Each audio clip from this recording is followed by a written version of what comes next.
Salut, ici Maps! Aujourd'hui, je vous fais le bilan de mes lectures du mois de novembre. La vidéo d'aujourd'hui ne sera pas très longue puisque je suis vraiment disciplinée et j'ai bien suivi le cours de ma palle prévu. Donc, il n'y a pas beaucoup d'ajouts, il n'y a pas beaucoup de modifications dans tout ça. Et je vous ai fait des vidéos spéciales pour vous parler de la majorité, presque de la totalité. Donc, je vais faire rapidement un tour de ce que j'ai lu au mois de novembre. C'est, comparé au mois d'octobre, un vraiment meilleur mois de lecture pour moi. J'ai réussi à garder mes lectures du début à la fin du mois.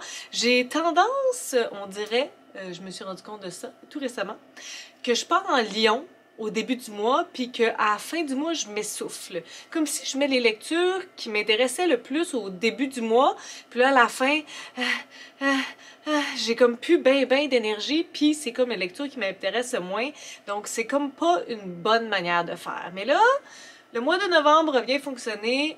Le prochain mois me dira si ma technique s'est un peu améliorée ou si c'était juste un addon. Donc, j'ai commencé le mois de novembre avec 3 lectures d'auteuristes de la région.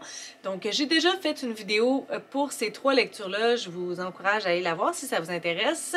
J'ai lu Pacte d'Andréane Désiel-Huppé, qui était un genre de thriller horreur érotique. J'ai une opinion mitigée sur ce livre-là. Par la suite, j'ai lu Pourquoi pas de Mylène Vien, un livre tout doudou que j'ai beaucoup aimé, une protagoniste qui est atteinte de dystrophie musculaire, puis rendue à 17 ans, elle se dit comme j'ai vraiment envie de vivre des choses, puis elle va partir en road trip. C'est vraiment une belle histoire qui donne envie d'atteindre ses rêves.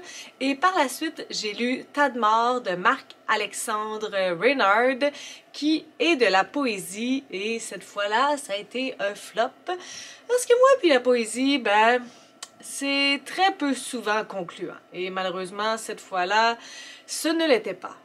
Le deuxième concept pour le mois de novembre, c'était l'anniversaire de la booktubeuse Signée Daphné. Donc, j'ai lu techniquement 3 livres, mais en fait, c'est comme 4. J'ai lu Anne, la maison au pignon vert de Lucy Maud Montgomery. Je l'ai lu en version roman, mais j'avais aussi trouvé une bande dessinée, un roman graphique que j'ai lu par la suite. Donc, j'ai fait ceci. Si vous voulez en savoir plus, vous pouvez aller voir ma vidéo pour l'anniversaire de Signée Daphné. Par la suite, j'ai lu Marie Tempête de Dominique Demers.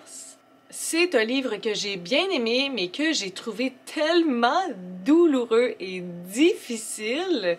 Une lecture beaucoup plus touchante et bouleversante que ce que je m'attendais au départ. Et finalement, pour l'anniversaire de Daphné, j'ai lu Le Papillon des étoiles de Bernard Werber, qui était ma deuxième lecture de cet auteur.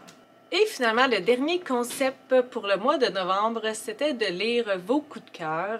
Donc, le 27 novembre, c'était le 5e anniversaire de ma chaîne et j'avais envie de continuer ce concept-là parce que une pierre deux coups, on dirait que ça allait bien ensemble. Donc, la première lecture que j'ai faite, c'est Zut, j'ai raté mon gâteau d'Annie l'Italien.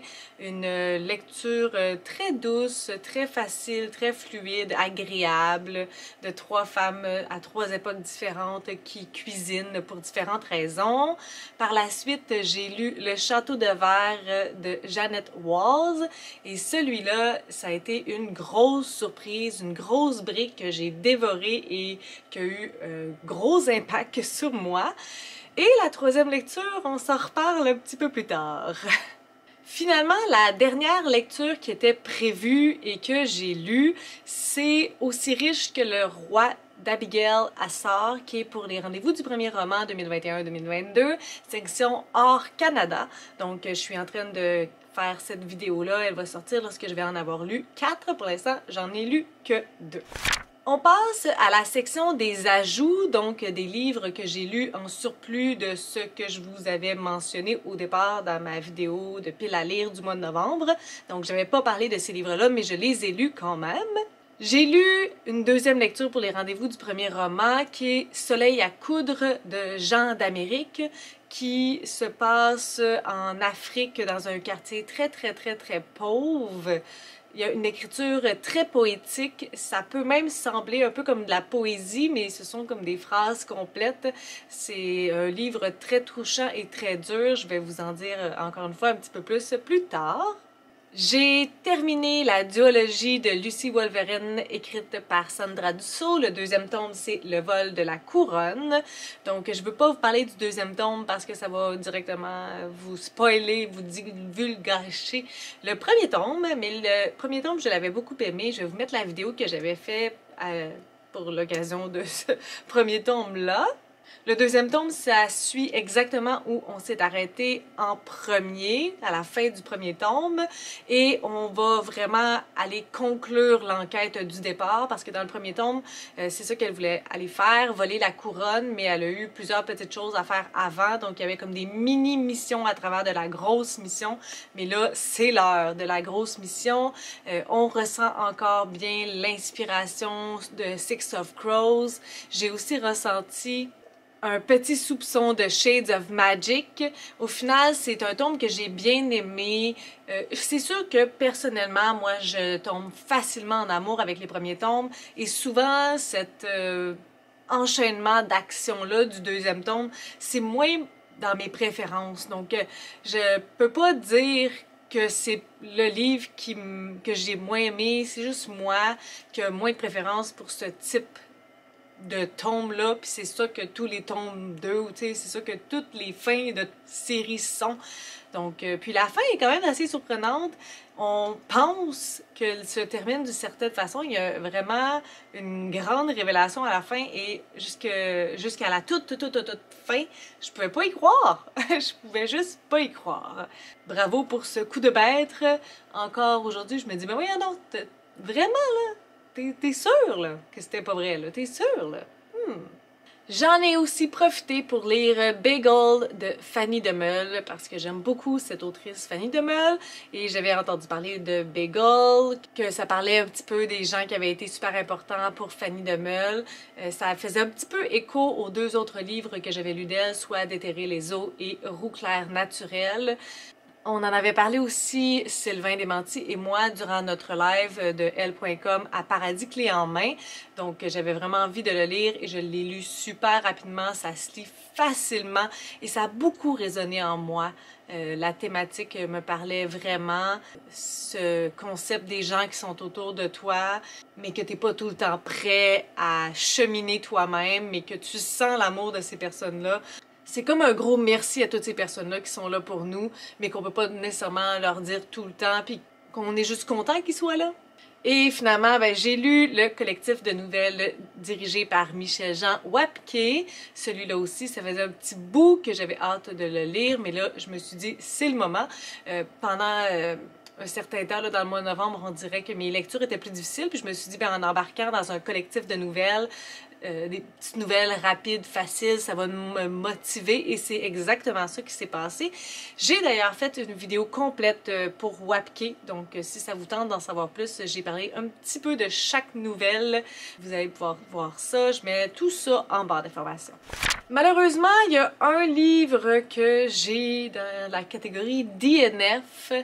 Je voulais le continuer, j'avais l'impression que ça collait pas tout à fait avec moi. Et c'est le troisième livre de vos coups de cœur, malheureusement, Rebecca de Daphné du Maurier. J'avais lu presque 150 pages, je pense. Puis c'est une bonne brique là, de 350-400. Ça fonctionnait pas, le rythme, où est-ce que ça s'en allait. J'avais l'impression de pas voir la ligne directrice, de pas être prête à m'immerger dans cet univers-là. Peut-être que dans plusieurs années, je vais le reprendre, puis je vais être dans un bon état d'esprit, je vais être prête à me livrer à ce livre-là. Je peux pas dire que c'est le livre nécessairement qui a fait quelque chose de mal, mais l'écriture était plus lente que ce que j'avais envie à ce moment-là. J'étais pas certaine de ce qui se passait dans cette histoire-là, puis c'était quoi le but. Donc, je me suis rendue à l'évidence et je l'ai tout simplement laissé tomber. pour le moment, pour une période indéterminée, et si un jour j'ai envie de le reprendre, je le ferai, mais là je me suis écoutée. Et finalement, il y a la section non lue qui comporte 3 livres, mais c'est pas si mal que ça parce qu'il y en a 2 des 3 qui sont dans ma pile à lire du mois de décembre, donc je me rattrape bien. Puis le premier, j'ai juste un peu honte parce que là, j'arrête pas de le repousser, puis en tout cas, on dirait que c'est comme un DNF avant même de l'avoir lu. Ça fait un peu longtemps qu'il traîne, puis il est pas en papier, il est en e-book, donc toutes ces raisons que je me donne pour dire que je l'ai pas lu. C'était un service de presse qu'on m'avait envoyé dans la période où je disais que j'en voulais juste pas, puis en tout cas... Encore aujourd'hui, c'est un peu le même sentiment que j'ai, mais j'ai beaucoup de difficultés à dire non de manière diplomatique aussi, donc j'ai tous ces problèmes-là. Donc c'est le livre Mode Avion de Michael Parisi. Et puis les 2 autres livres, il y a Léa de Danielle Touchette que je suis en train de lire en ce moment même, au tout début du mois de décembre. Il me reste que quelques pages pour le terminer. Et l'autre livre dont je vous avais parlé au mois de novembre, c'était Nueva Vida de Florence K. Lui aussi, je vais le lire très bientôt, donc je m'inquiète pas pour ce livre-là. Ça fait le tour pour ce que j'ai lu au mois de novembre, un meilleur mois pour moi que le mois précédent, et je suis très contente de cela. Si vous avez des suggestions, des critiques, des commentaires, n'hésitez pas à le faire en dessous de ma vidéo. Si vous avez aimé cette vidéo, n'hésitez pas à mettre un petit pouce et à vous inscrire à ma chaîne. Et vous, comment s'est passé votre mois de novembre? Sur ça, je vous souhaite de bonnes lectures.